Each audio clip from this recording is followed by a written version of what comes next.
A Benton County man accused of murder after a teen was shot and killed in Siloam Springs on Saturday. Dalton Hunt is in custody tonight in the Benton County Jail for capital murder. 5 News reporter Lauren Spencer has been following this developing story today, and she joined us now with the latest from his first court appearance. Today, a judge set 18-year-old Dalton Hunt's bond at $500,000. I spoke with the Benton County prosecutor, who says that Hunt admitted to officers at the scene that he shot 16-year-old Giovanni Miranda. Police say Miranda was shot to death on Saturday. Benton County prosecuting attorney Brian Sexton says his office argued for the $500,000 bond because of the seriousness of the crime and concerns Hunt could flee. We're told Hunt has ties locally as well as in Houston, Texas. Sexton says since taking over as prosecuting attorney, his office is seeing more younger defendants like Hunt. However, there are other cases that we are prosecuting to this day that involve younger and younger juveniles and involve gunplay. It is a really bothersome pattern that I've noticed, generally speaking, in the county. I'm working closely with our law enforcement partners to figure out what's going on. Hunt's arraignment is set for May 19th. In Benton County, covering news where you live, Lauren Spencer, 5 News. All right, Lauren, thanks. A man already serving a prison sentence for a murder in Arizona now set to face trial in Fort Smith. John Cole is charged with murder in the 2021 death of Jeremiah Hawthorne. He was already sentenced to more than 30 years in prison after pleading guilty to the murder of another man in Arizona. Sebastian County issued its own arrest affidavit this month after that case wrapped up.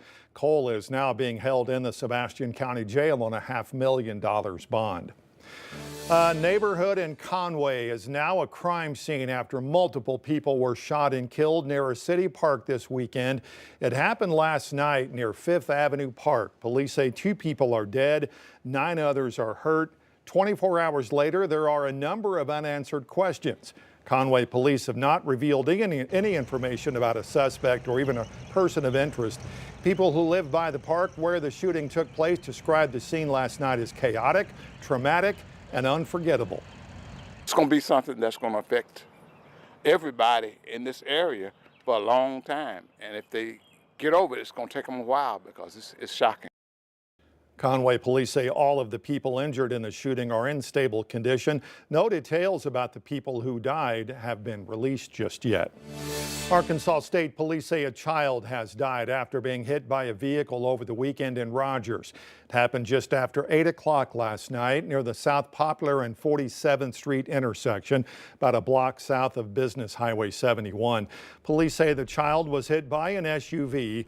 They say the child was running alongside the vehicle and fell down. State police did not provide any details about the child's age or the driver of the vehicle.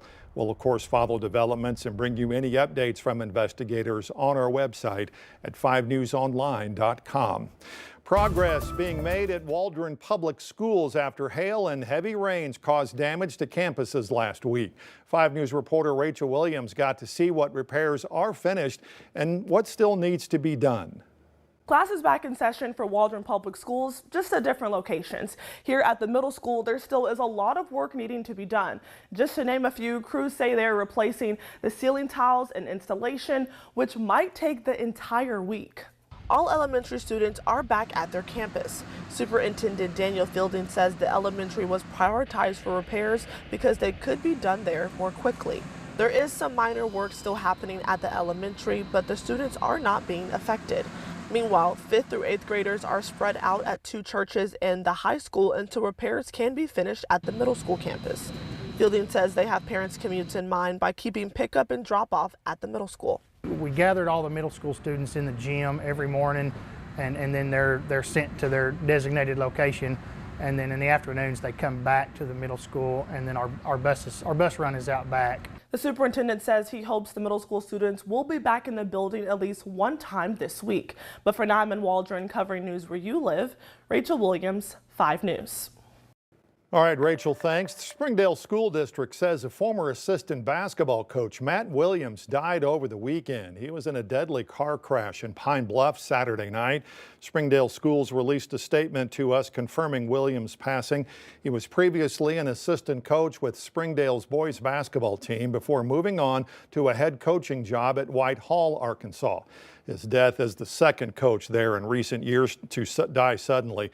Former Razorback quarterback Ryan Mallett was the same school's football coach when he died in 2023. Arkansas legislative session wraps up this week, and state lawmakers are backing down on a plan to fund prison-related projects. A Senate bill would have set aside a little more than $400 million from the state's Securities Reserve Fund. That bill went before a committee today, and lawmakers agreed to pull it instead of voting on it. Committee leaders say it's an issue they'll likely revisit during next year's fiscal session. The bill is in the second prison funding plan to hit roadblocks in the state legislature this session. An appropriations bill, of course, that would have set aside more than $750 million to fund the construction of that new prison in Franklin County, failed to get enough support to advance out of the Senate. And with just days left to go in the legislative session, many lawmakers are rushing to get bills passed before they adjourn Wednesday. That includes companion budget bills that passed a committee panel this morning. Legislation will put into law many of the budget requests made by Governor Sarah Huckabee Sanders.